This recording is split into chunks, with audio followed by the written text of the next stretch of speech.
she never made it home. It was a quiet Sunday in early September.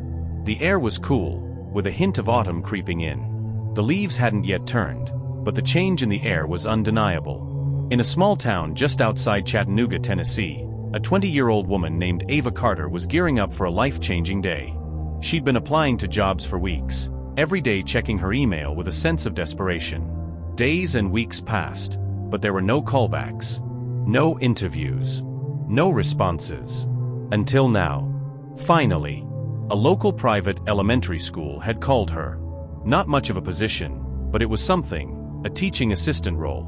And to Ava, this meant everything. She was smart. She was driven. She was gentle. The type of girl who made vision boards, who always had a plan. Her dream was to teach abroad one day, maybe in France or South Korea. This job, it was her first step. It was the key to everything she wanted. But that weekend, it was also her birthday. Her best friend Jenna had planned a surprise. A small outdoor community concert just a few blocks from home. Music. Food trucks. Fireflies lighting up the night. Just the two of them. Ava was excited. For the first time in a while, she felt like things were finally going her way. The concert was everything they'd hoped for. Ava and Jenna laughed. They danced under the string lights. They took selfies, captured memories of the night. But as the music played on, someone else joined them. Liam Torres. A childhood friend. Quiet. Reserved. Always just there. He wasn't Ava's type. He was safe, though. Familiar. They'd known each other since middle school. Their moms went to church together. Their families had even spent Thanksgiving together once. But while he was always around, Ava never really gave him a second thought. He was just there, in the background. When the concert ended, around 9:30 p.m., Jenna invited Ava to sleep over. But Ava declined. "I want to be home early. I've got my interview in the morning." That's when Liam spoke up. He offered to walk her home. Ava looked at Jenna, smiled, shrugged. "It's just a few blocks. I'll be fine." She'd made that decision. It seemed like an innocent gesture, a friendly walk home. But it would be the last time Ava was ever seen alive.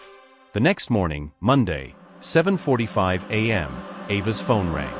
It was the school. No answer. Ava missed her interview. Unheard of. Her phone was off. Her mom sent a text. How did it go? No reply. Her dad called. 5 times. Straight to voicemail. By 3 p.m., her parents were calling everyone Ava knew. By 5:30, a missing persons report was filed. Police started canvassing the neighborhood. They spoke to friends, checked cameras, examined phone records. They looked through social media. And guess who was the last person to see her? Liam. Liam told police. "Yeah, I walked her toward her street. She turned the corner, I kept going. I thought she made it home." But something didn't sit right with the investigators. Liam was too calm, too collected. And his story? It kept changing. First he said one thing, then he said another. He told investigators he'd left her at the corner, and then later said, "I thought she'd made it home." But there was no sign of Ava. No text. No call. No nothing. And that's when the investigators started to get suspicious. Something wasn't adding up. 48 hours later, on Tuesday morning, a man out for a walk near the Tennessee River spotted something odd tangled in some branches near the bank. He stepped closer. Paused. His stomach dropped. A body. Naked. Face down in the mud and leaves. It was Ava. Her family had no idea where she was. And now they had to face this devastating truth. The autopsy came back, and it was horrifying. Ava had been raped. Beaten. Strangled. Her skull was fractured. Her lips, bruised and swollen. There were defensive wounds on her arms. She fought back with every ounce of strength she had. There was no clothing. No phone. And the place where she was found? Only half a mile from Liam's usual fishing spot. The investigation turned frantic. Detectives pulled Liam's phone records. They discovered that between Sunday night and Tuesday morning, Liam had visited the exact location where Ava's body was found 7 times. 7 times. Why return? Why lie about the details? They subpoenaed Liam's search history. What they found was damning. How to erase GPS history. Does water destroy DNA? Can strangulation be mistaken for seizure? How long does it take for a body to decompose? And when they confronted him again, Liam cracked. But not the way they expected. Liam claimed it was consensual. She had a seizure. I panicked. But the coroner's report didn't lie.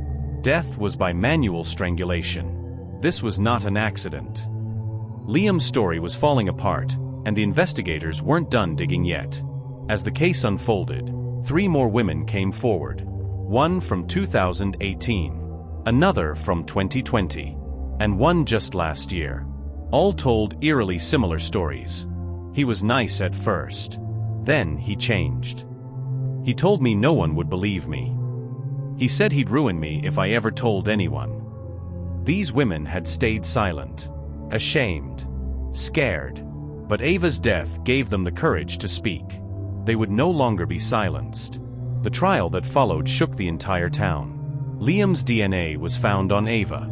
Her blood was found inside his car. He showed no remorse, no tears, no apology. Just cold, empty silence as Ava's mother sobbed on the witness stand. The jury deliberated for just 43 minutes. And in that time, they delivered a verdict. Ava never got that job.